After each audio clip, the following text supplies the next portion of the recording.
Assalamualaikum warahmatullahi wabarakatuh. Halo teman-teman, selamat datang di praktikum reproduksi ternak acara 3. Materi yang akan dibahas di acara 3 ini ada sinkronisasi estrus, deteksi estrus, kemudian perkawinan, pemeriksaan kebuntingan, penanganan kelahiran, dan penanganan pedet baru lahir. Materi pertama yang akan saya bahas di sini yaitu mengenai sinkronisasi estrus. Tetapi sebelumnya saya akan menyampaikan apa itu estrus. Nah, estrus di sini merupakan suatu periode dalam siklus mamalia betina di mana mamalia betina tersebut berada pada suatu kondisi siap menerima pejantan untuk dikawini. Kemudian untuk sinkronisasi estrus sendiri merupakan pengendalian siklus estrus pada banyak ternak betina sehingga siklus birahi pada banyak ternak betina menjadi sama. Yang digunakan untuk sinkronisasi estrus di sini ada hormon PGF2 alfa dan hormon progesteron. Kemudian untuk metode yang digunakan yaitu ada PGF single injection dan PGF double injection. Berikut merupakan cara sinkronisasi estrus menggunakan hormon PGF2 alfa. Caranya yaitu dengan mengisikan hormon PGF2 alfa pada spet sesuai dengan dosisnya, kemudian menepuk-nepuk terlebih dahulu pada bagian yang akan diinjeksi agar ternak tidak kaget. Lalu dapat dilakukan injeksi hormon PGF2 alfa secara intramuskular yang berada di dekat panggul. Untuk cara kerjanya PGF2 alfa ini adalah akan melisiskan korpus luteum sehingga produksi hormon progesteron akan turun, kemudian progesteron memberikan feedback negatif ke hormon estrogen sehingga estrogennya naik, LH naik, dan terjadi estrus serta ovulasi pada ternak tersebut. Cara sinkronisasi estrus yang kedua yaitu menggunakan hormon progesteron melalui mekanisme feedback negatif selama implan intravagina yang dimasukkan ke vagina ternak ini dipasang. Kemudian untuk alat dan bahan yang digunakan yaitu ada selongsong pipa yang dibuat sedemikian rupa, kemudian ada spons yang sebelumnya sudah diisikan dengan hormon progesteron, yang mana fungsi hormon progesteron ini adalah untuk menahan siklus birahi pada ternak betina. Kemudian ada betadin yang nantinya akan dioleskan pada spons dengan tujuan apabila nanti terdapat luka dalam pengaplikasian pipa aplikator, maka betadin akan berfungsi sebagai antiseptik. Kemudian ada pipa pendorong yang digunakan untuk mendorong spons, kemudian ada alkohol yang digunakan untuk mensterilkan alat-alat yang digunakan. Setelah itu terdapat lubrikan gel, yang dimana lubrikan gel ini berfungsi sebagai pelicin untuk memudahkan pipa aplikator masuk ke dalam saluran reproduksi ternak betina. Kemudian untuk caranya, yang pertama yaitu dengan membersihkan alat menggunakan alkohol secara merata agar alat tersebut steril. Kemudian mengoleskan lubrikan gel pada pipa aplikator agar nantinya saat pipa aplikator masuk ke dalam saluran reproduksi betina dapat masuk dengan mudah dan tidak melukai ternak tersebut. Setelah itu yang dilakukan yaitu mengoleskan betadin pada spons. Nah, betadin ini fungsinya sebagai antiseptik saat terjadi luka pada saluran reproduksi pada saat pengaplikasian pipa aplikatornya. Betadin dioleskan secara merata pada spons. Setelah itu, memasangkan spons pada pipa aplikator secara perlahan agar sponsnya tidak rusak. Kemudian mendorong secara perlahan menggunakan pendorong spons sampai spons terlihat sedikit pada ujung pipa aplikator.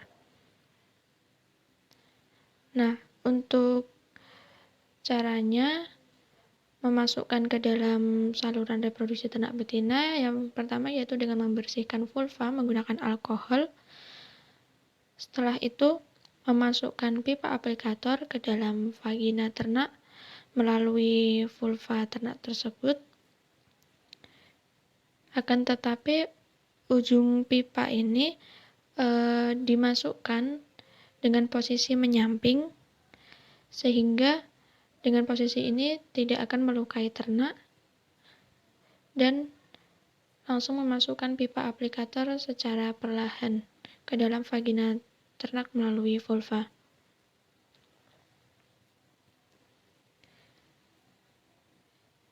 Setelah pipa aplikator masuk, kemudian mendorong spons melalui pipa pendorong agar spons dapat keluar dari pipa aplikator dan masuk ke dalam organ reproduksi ternak betina. Kemudian pipa aplikator dapat dikeluarkan secara perlahan dan terlihat di situ ada tali yang keluar. Nah, tali ini digunakan untuk menarik spons yang ada di dalam organ reproduksi ternak nantinya. Kemudian spons ini akan berada di dalam vagina selama 10-14 hari.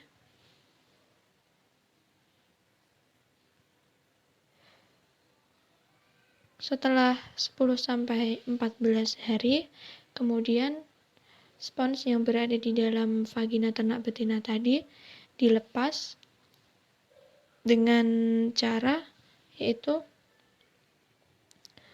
menarik tali yang terlihat pada vulva ternak tadi secara perlahan.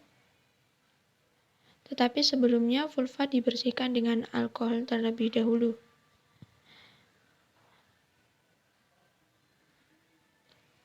Agar vulva steril dan tidak terdapat kotoran. Kemudian menarik spons yang berada di dalam organ reproduksi ternak betina tadi, tetapi jangan sampai menggores bagian organ reproduksi ternak betinanya agar ternak tersebut tidak terluka.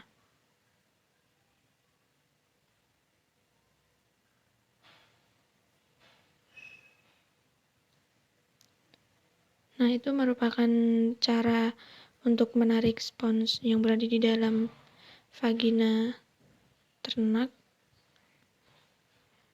Ditariknya secara perlahan sampai sponsnya keluar.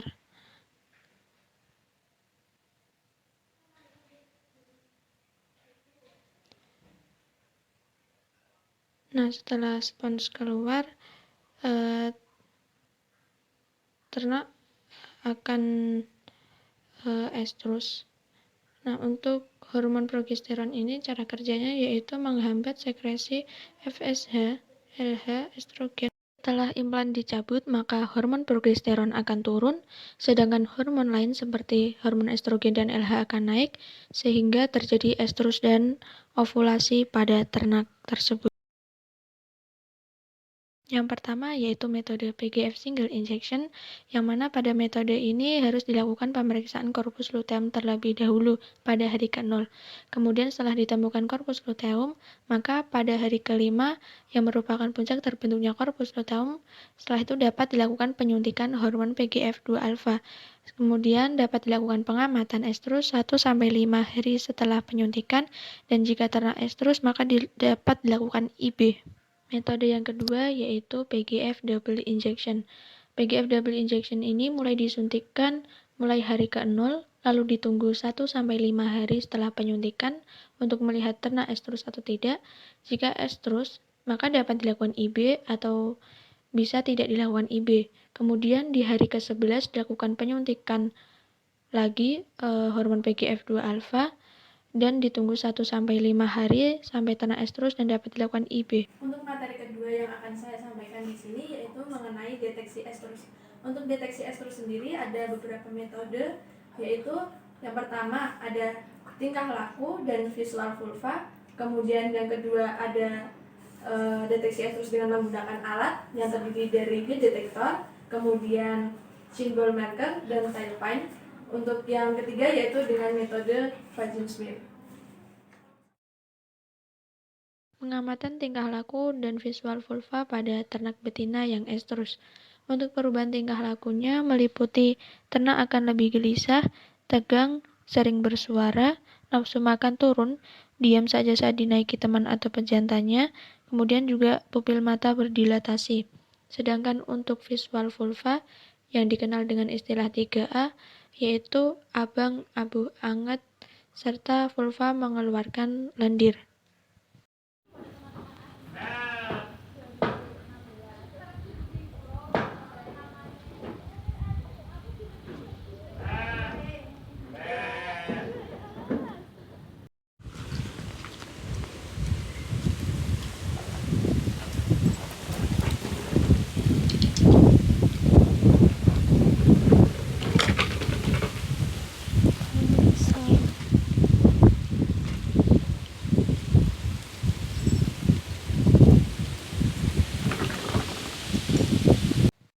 Vagin smear merupakan salah satu cara dari deteksi estrus dengan menggunakan lendir pada vulva ternak yang kemudian dibuat ulas dengan cara pewarnaan, kemudian setelah itu diamati di mikroskop untuk melihat ternak sedang dalam fase estrus apa yang dapat dianalisis melalui sel epitel vagina.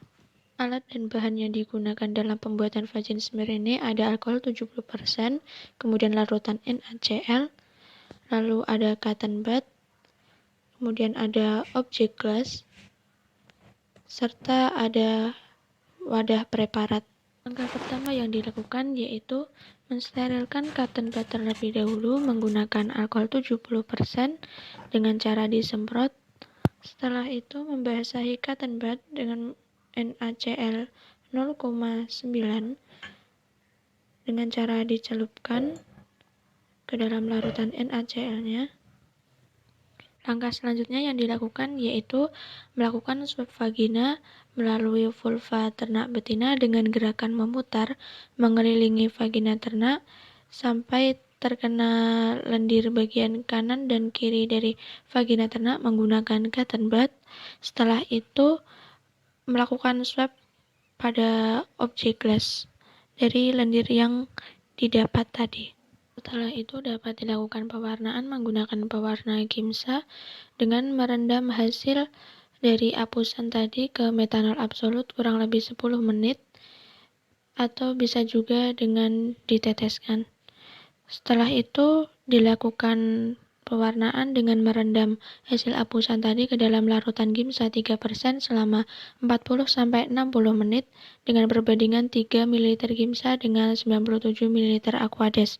Setelah itu direndam atau dibilas menggunakan Aquades atau mengalir selama 1 menit dan setelah itu ditunggu sampai kering dengan cara diangin-anginkan terlebih dahulu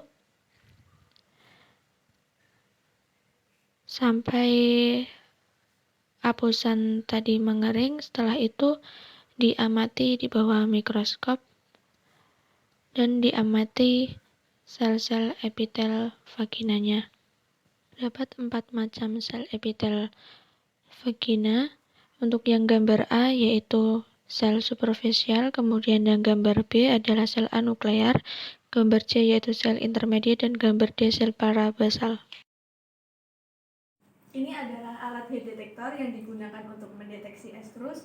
Untuk heat detector sendiri ini di sini ada bagian-bagiannya. Yang pertama yaitu ada 2 cincin yang terletak di micrometer probe, kemudian ada monitornya, ada pegangan, kemudian ada tombol on off-nya.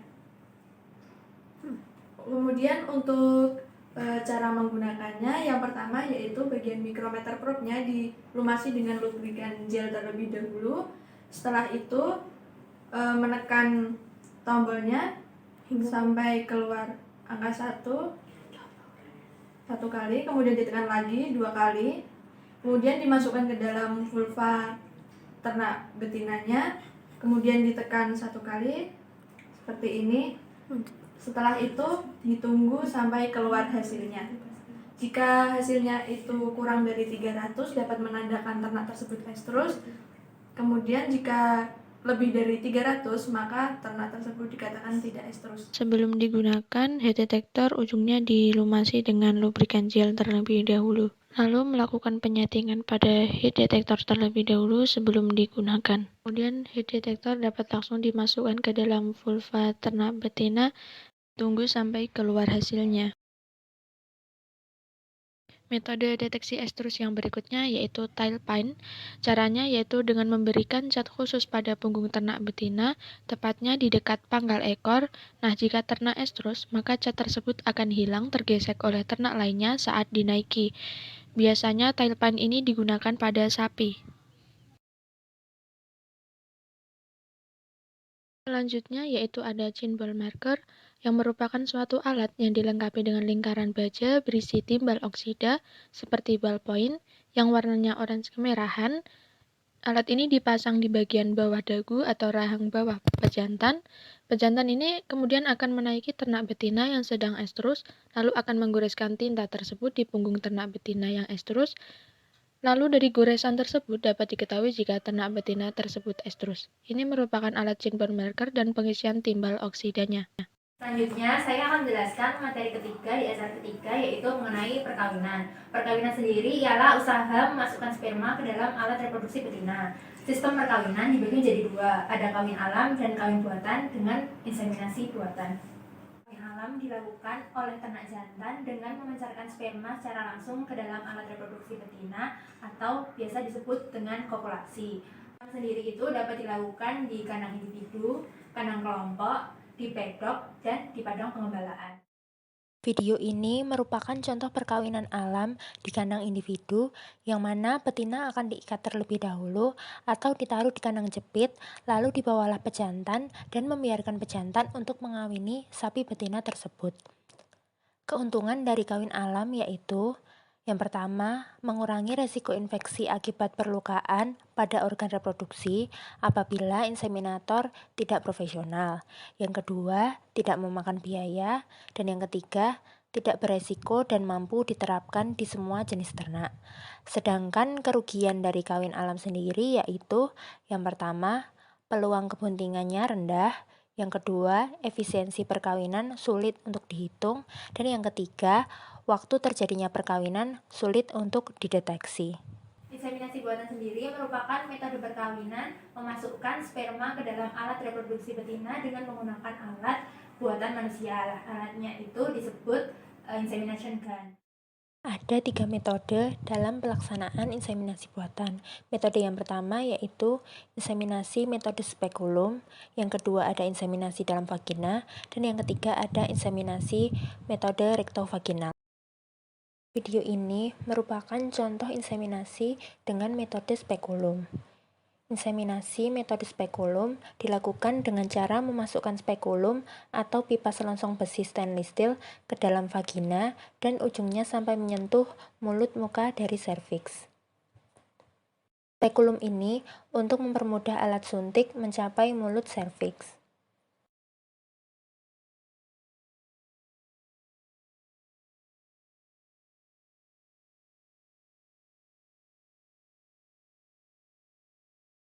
Selanjutnya, dengan alat suntik yang telah berisi spermatozoa yang diencerkan, segera disuntikkan masuk ke mulut serviks.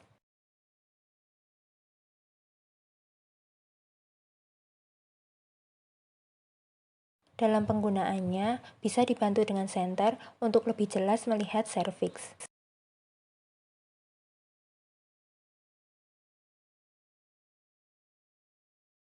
Selanjutnya, ada inseminasi dalam vagina dan inseminasi metode rektovaginal.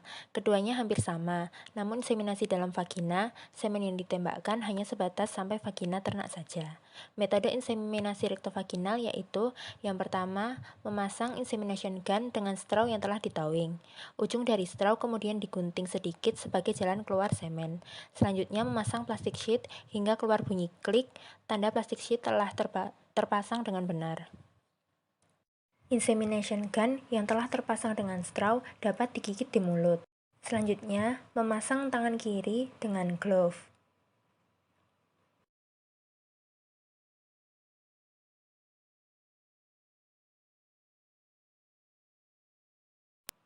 Mengolesi glove dengan menggunakan sabun supaya licin dan memudahkan tangan masuk ke dalam rektum. Langkah selanjutnya, membersihkan rektum dengan cara mengeluarkan feses ternak. Setelah bersih, tangan kiri yang masuk menyusuri rektum berusaha untuk mencari serviks. Bila sudah menemukan serviks, segera dilakukan penggenggaman dan fiksasi serviks. Ambil insemination gun yang berada di mulut dan dimasukkan ke vagina, kemudian menyelusuri dinding vagina. Menyamakan gerakan dengan tangan kiri yang masuk melalui rektum dengan cara mengarahkan ujung insemination gun ke atas dinding vagina kira-kira 20-30 derajat sampai ke mulut serviks depan. Bila dalam memasukkan ini menemui hambatan berupa lipatan vagina, maka caranya dengan menarik serviks atau mendorong ke depan untuk melonggarkan dinding vagina. Keuntungan dari inseminasi buatan yang pertama yaitu meningkatkan penggunaan pejantan mutu, yang kedua menghemat biaya, yang ketiga semen beku berasal dari pejantan unggul hasil seleksi ketat, yang keempat dapat menghindari inbreeding, yang kelima pemilihan pejantan lebih mudah dan cepat, dan yang keenam mencegah penularan penyakit. Kerugian dari inseminasi buatan yang pertama yaitu bila pelaksanaan tidak tepat akan menurunkan efisiensi reproduksi. Yang kedua, inseminator yang ceroboh akan menyebabkan penularan penyakit. Yang ketiga, IB memungkinkan menjadi alat penyebar abnormalitas genetik. Yang keempat, inseminasi yang tidak tepat akan menurunkan angka konsepsi. Dan yang kelima yaitu prosedur yang tidak tepat seperti towing yang salah dapat merusak spermatozoa. Setelah ujung insemination gun menemui mulut serviks, segera melakukan penembusan cincin serviks. Menempatkan ujung serviks pada mulut serviks bagian belakang, yaitu pada pangkal korpus uterus atau pada posisi 4. Setelah posisi 4 dicapai, segera melakukan penyemprotan semen dalam straw secara perlahan. Setelah semen ditembakkan, lalu tarik insemination gun keluar secara perlahan dan mengeluarkan tangan kiri dari rektum secara perlahan juga. Materi keempat di acara ketiga yaitu ada pemeriksaan kebuntingan. Pemeriksaan kebuntingan sendiri dilakukan dalam jangka waktu tertentu setelah dilakukannya perkawinan. Fungsi dari pemeriksaan kebuntingan sendiri itu untuk mengetahui ternak tersebut bunting atau tidak dan untuk mengetahui normalnya saluran reproduksi dari ternak.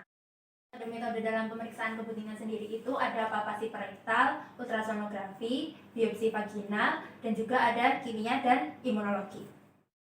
Berikut adalah tabel pemeriksaan kebuntingan pada jenis ternak dan metode yang digunakan. Metode yang paling banyak digunakan dalam pemeriksaan kebuntingan adalah dengan metode palpasi perektal dan ultrasonografi. Periode awal dari kebuntingan ialah terjadinya proses fertilisasi dan implantasi. Fertilisasi sendiri adalah proses penyatuan antara sel sperma dengan sel ovum, sedangkan implantasi adalah proses petautan antara embrio blastosit dengan endometrium uterus. Ciri-ciri atau indikasi luar dari ternak yang bunting ialah yang pertama tidak ada tanda-tanda birahi. Yang kedua, adanya pembesaran abdomen pada sepertiga bagian bawah kanan pada kebuntingan mendekati 3 bulan. Yang ketiga, terjadinya predisposisi atau penggemukan. Dan yang keempat, pada akhir kebuntingan terjadilah peningkatan volume ambing pada sapi darah. Berikut adalah video mengenai USG pada sapi. Dalam pelaksanaan USG, kuku operator harus dipotong dan melepaskan semua aksesoris di tangan.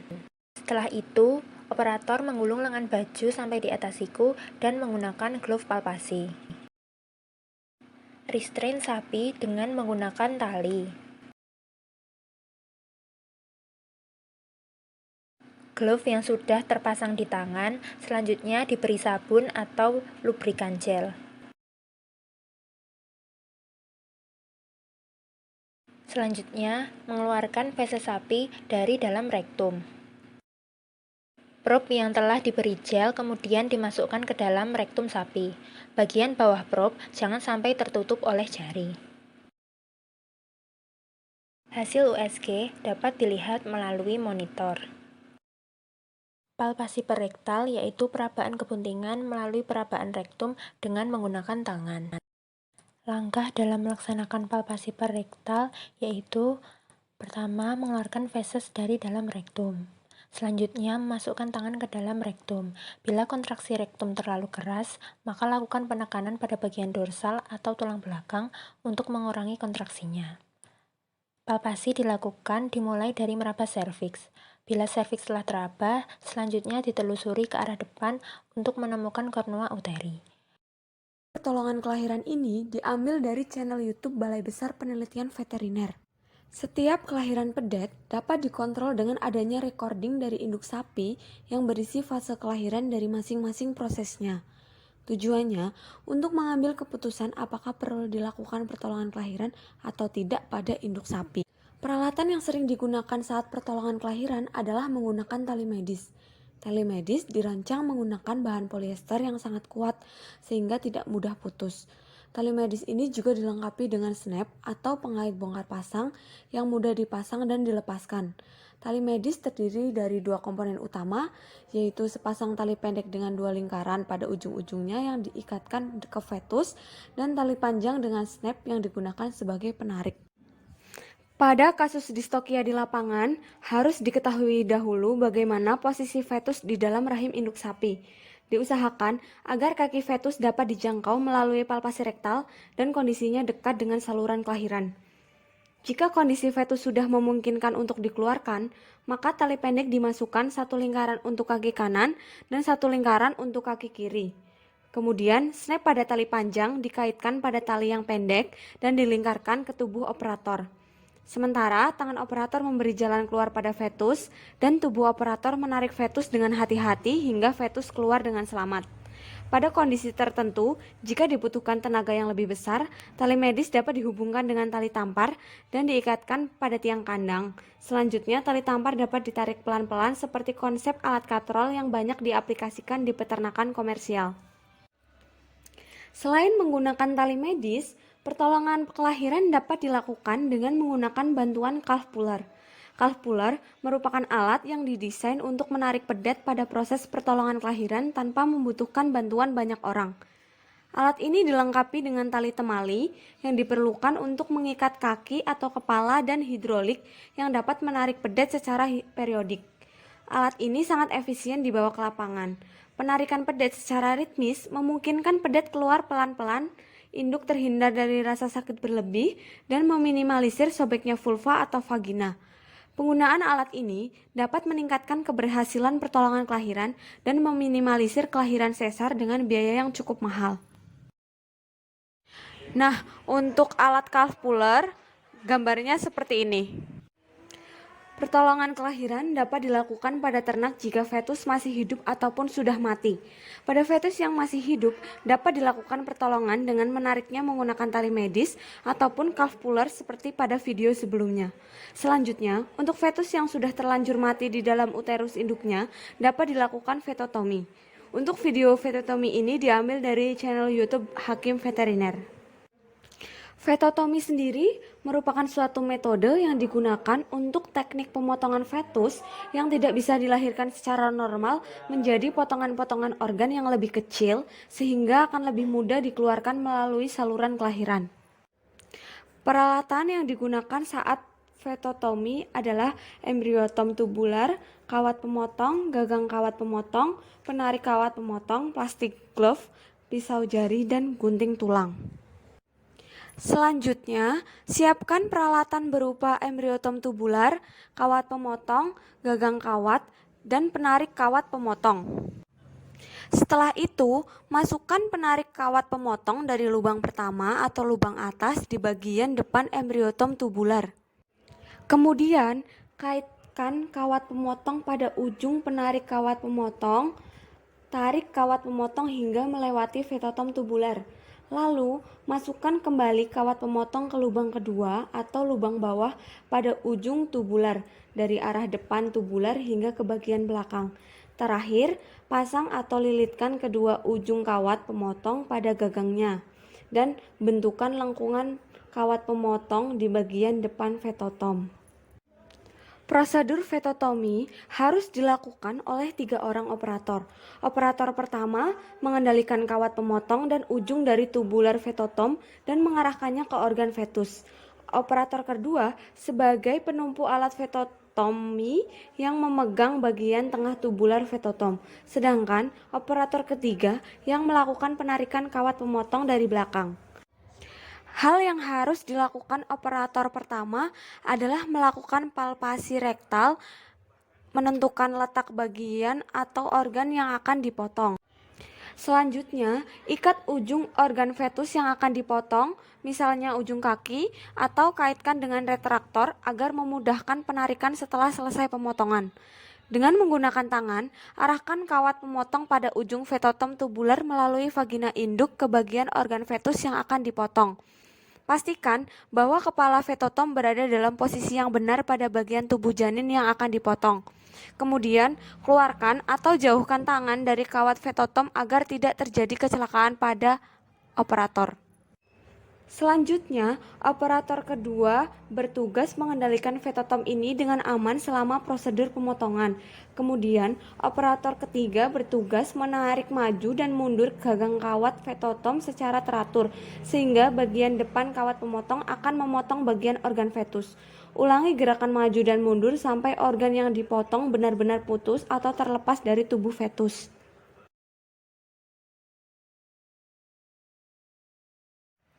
Untuk materi selanjutnya, yaitu penanganan pedet setelah lahir. Video ini diambil dari channel YouTube Lik Farm. Pedet yang baru lahir membutuhkan perawatan yang lebih khusus dibandingkan dengan sapi dewasa. Perawatan ini tentunya harus dilakukan dengan penuh kesabaran dan ketelitian. Kesalahan dalam penanganan dan pemeliharaan pada pedet dapat menyebabkan pedet mati lemas saat lahir, terkena infeksi, dan sulit dibesarkan. Langkah-langkah yang harus dipersiapkan adalah yang pertama, persiapan proses partus atau melahirkan.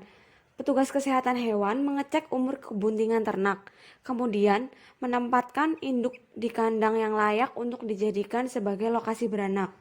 Selanjutnya, untuk penanganan proses partus, menaburkan jerami padi atau rumput kering di kandang sapi yang akan melahirkan dengan ketebalan yang cukup. Kemudian mengamati proses partus dan memberikan pertolongan apabila dibutuhkan. Setelah pedet lahir, dapat dilakukan penanganan diantaranya adalah yang pertama persiapan kandang. Kandang untuk pedet yang baru lahir dipersiapkan dengan memberikan jerami kering pada lantai. Lantai kandang sebaiknya dalam keadaan kering dan tidak lembab, sehingga pedet merasa nyaman. Penerangan kandang yang optimal membuat pedet merasa hangat. Dan pedet dikandangkan di kandang individual. Yang kedua, pembersihan lendir. Lendir yang berada pada rongga hidung dan mulut pedet segera dibersihkan dengan tujuan untuk memperlancar pernafasan. Pedet yang sulit bernafas segera ditolong menggunakan nafas buatan dengan menggerakkan kedua kaki depan pada posisi pedet terlentang dan menekan berulang pada rongga dada, atau mengangkat kedua kaki belakang dan membiarkan kepala ke bawah. Kemudian dibalik dan angkat turunkan pedet berulang-ulang sehingga lendir yang masih menyumbat rongga hidung dan mulut dapat keluar. Yang ketiga, pemotongan tali pusar. Tali pusar yang terus dibiarkan menempel pada perut pedet dapat menyebabkan infeksi sehingga pedet dapat mengalami kematian. Oleh sebab itu, tali pusar hendaknya segera dipotong. Tali pusar dipotong dengan menyisakan 3-5 cm dari pangkal pusar dan mencelupkannya pada larutan iodin. Yang keempat yaitu pemberian kolostrum. Pedet yang baru saja lahir lebih baik dibiarkan bersama-sama induknya selama 24-36 jam untuk memberi kesempatan memperoleh susu pertama atau kolostrum. Kolostrum adalah produksi susu awal yang berwarna kuning, agak kental, dan berubah menjadi susu biasa sesudah 4-5 hari. Kolostrum sangat penting untuk pedet setelah lahir karena kolostrum mengandung zat pelindung atau antibodi yang dapat menjaga ketahanan tubuh pedet dari penyakit. Pemberian kolostrum pada pedet diberikan selama seminggu setelah pedet lahir. Tetapi apabila induk menderita radang ambing sehingga tidak mengeluarkan kolostrum, maka pedet harus diberi kolostrum dari induk lain. Yang kelima yaitu pemasangan identitas pedet.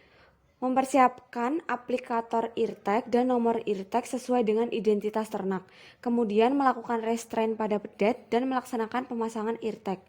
Yang keenam, pengukuran dan penimbangan pedet. Menyiapkan alat timbang, alat ukur, dan catatan ternak.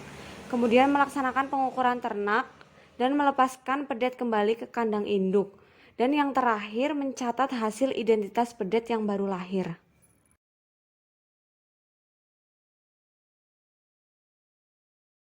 Secara umum, kelahiran terbagi dalam 3 fase kelahiran berdasarkan urutan proses kelahiran. Fase pertama, atau gejala awal sapi mulai melahirkan antara lain, sapi mulai gelisah, vulva membengkak lunak, elastis dan mengendor. Kemudian kelenjar susu membengkak dan kolostrum sudah mulai mencair dan akan keluar bila puting susu dipijat. Serviks membuka dan lendir yang keluar menjadi lebih encer seperti madu dan keluar dalam jumlah yang banyak. Fase kedua, sapi mulai merejan, amnion atau ketuban mulai terlihat, kemudian akhirnya amnion pecah, organ pedet mulai terlihat hingga pedet keluar. Untuk tanda-tanda kelahiran pada domba dan kambing, antara lain, kelenjar susu tidak nampak jelas pembengkakannya, sekresi lendir kebuntingan dari serviks volumenya sedikit. Dan yang terakhir, tanda-tanda kelahiran pada kelinci, antara lain, induk menjadi sangat gelisah dan bingung mencari tempat yang dianggapnya nyaman dan aman untuk melahirkan. Kelenjar susu akan membesar dan vulva akan membengkak.